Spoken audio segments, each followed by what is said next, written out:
Hello, Ellie. Everyone say hi to Ellie in the comments down below.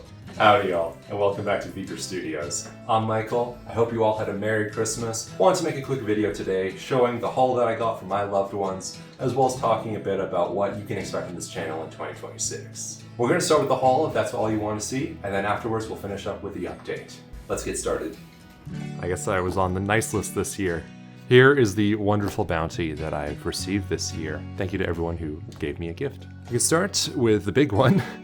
I have upgraded my workbench by now getting a Dremel. For the past few years I keep thinking, oh, this task would be so much easier if I had a Dremel. And well, I now finally have one. This is the one that has all the different accessories, so I cannot wait to start using this and replacing my old hacksaw with using the cutting bit. Primo. These boxes are all for one very special flat car. For my K5 Leopold, I need a special Munitionserbringerwagen, essentially a flat car that carries all of the shells and equipment for the K5 railway gun. I had planned to scratch build one. However, AS Modelbahn in Germany makes a 3D model of it. And so for Christmas, I have now got one. And it comes in many pieces. Box 1, box 2. So that'll be a fun assembly. I appreciate that this kit comes with all the wheels and couplers that you need, and thank you so much, they also passed along some little gifts. So I've got some extra 88s, some flat guns, as well as 2 staff cars. Those will definitely find a home on the layout. In keeping with the World War II German theme, here are from Panzer Depot and Kamiya, not sure what the exact brand is. Got a Kettenrad and Field Kitchen. Got a Panzerjägerwagen as well as a Panzerträgerwagen. This is the armored flat car with a Panzer IV turret on it. And then this is the basically well car that carries a Panzer 38T on it. These are also fully functioning with N-scale wheels and couplers. Really excited to build that. These ones are a series of German flat cars. I had planned to scratch build one of these in N-scale and had all the pieces for it, but when I saw that they made it, I figured, well, I'm gonna get that. The wagons that I had got as donors, I can now just use as regular wagons. I'm not quite interested in a full BP-44 armored train, but getting one that is like a freight train that has to lean into the flak defense, I think will be a very interesting train to be running. And, as you may notice, they're gonna need that flak, because I've also got this 1/44th scale de Havilland Mosquito in the Night Raider scheme. This is what the RAF would be sending over to harass railroad installations. I'm planning to have some mounts on my layout so I can have this flying overhead, and then the flat cars will have to try to shoot it as they roll past. Finishing up the German portion of this haul, I got these 4 special boxcars. The top 3 are Dresden style. This one is a regular boxcar. These 2 are reefers, and the bottom one is the special duty car that just carries horses. I look forward to running all of these. Got some new reading material. Every single year for Christmas, I get Great Model Railroads, and these are some of my most read magazines. I love flipping through them for inspiration, and I can't wait for this one, because Jerry Leone is a big inspiration for me. One of Gabby's gifts was this pesky raccoon set. She loves raccoons. I want to have these on my layout in tribute to her. I was waiting for my layout to get to a state that it was scenic enough I could have tiny details like this, and we're finally getting there. I might try to repaint these to get them a bit more raccoon looking, but then I think it'll add a nice touch to the layout. I also got one of my ultimate white whales. This is the 1/19 scale 21st Century Toys ME262B Night Fighter. This is something I really wanted as a kid, but it went out of production immediately and then skyrocketed in value. I got very lucky in finding one for cheap from a local estate sale and snapped it up immediately.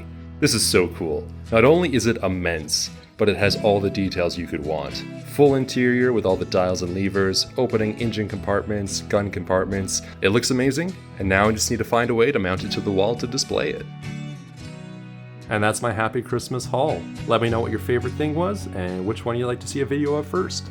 Thank you everyone who gave me a gift, and to everyone else who passed along their Christmas wishes. As for channel update, I made a channel update in earlier this year, and I ended up doing none of those things. A lot of things came up in the end of the year. First and foremost, I got engaged. I also had a lot of other things happen in my personal and professional life, and the free time that I did have did go to the layout. But rather than providing updates, I got very focused on, I just want to do one more thing to get it presentable. And then that snowballed into me not making any videos about it, and then finally it's at the state. I worked to get it to a good state for Buildby's Holiday Boxcar Challenge. I'm very happy with the video I made for that, and I recommend that you check it out. Now that I do have it in this state, I feel more relaxed, where I can use my hobby time for more things rather than just getting it ready.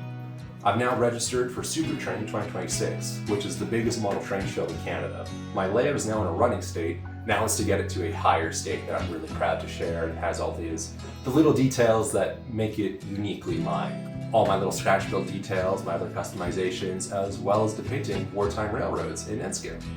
So, my first big project that will be coming up in 2026, if not at the end of this year, I really want to get it done. I have made this N-scale K5 Leopold railway gun, and I've been working on the video for over a year now. But I was waiting until I had a layout to actually display it on to get some of the final footage. I finally have that, so I'm going to take the remaining B-roll and get that out as soon as possible, and I can't wait for you to all see it. I am interested in doing some layout update videos. It probably won't be a recurring thing because that's not my style. And I also don't want to cover topics that other people have done much better, like how to balance track, how to do scenery. But I want to do the things that are more unique to me. So that would include my layout design journey and all the progress and decisions that led me to designing the layout that I have here. And I appreciate everyone who commented on the creativity that went into this, and I can't wait to talk about it further. I also want to take advantage of my scenic layout to do more like product reviews, running sessions, things like that. For Super Train, I want to work on some of those bigger World War II and scale models. I've built this mock-up of a Type 7 U-boat out of foam board. It's really grown on me, but I do have the Revell kit that I like to replace it with. So that's on the to-do list. My primary project, though, would be to finish the 1/144th scale Schwer Gustav railway cannon that I have from Sorart. I think that would be a fun build. I don't plan to do too much customization on it, and it's also going to be an eye-catching piece to draw people to my table. I hinted at that in my last channel update, that I was doing a whole research project on it. Unfortunately, I haven't been touched it since I made that update, but I still find that rabbit hole super fascinating, so that might be a good end-of-year project for 2026. Another project in N-scale, I've affiliated with the company LESDEY, a toy building block company, that have a 1/200 scale Bismarck. That's right, the Bismarck, and essentially N scale. I've got that on the way now. I'm going to do a build review of it. I'm going to try to have that also ready for Super Train in April. Thank you for all the support that I got this year, even though my uploads became very inconsistent at the end of the year. All the regular commenters and the people who reached out and the friendships that I've made, that is such a big source of inspiration and encouragement to keep both going as a creative and to be sharing things on YouTube. And I love seeing all the wonderful videos and work that you're putting out. And a massive kudos to my fiancée Gabby, who is my biggest source of encouragement and inspiration for all that I do. Thank you all so much for watching, and I can't wait to see you in the next video. Bye!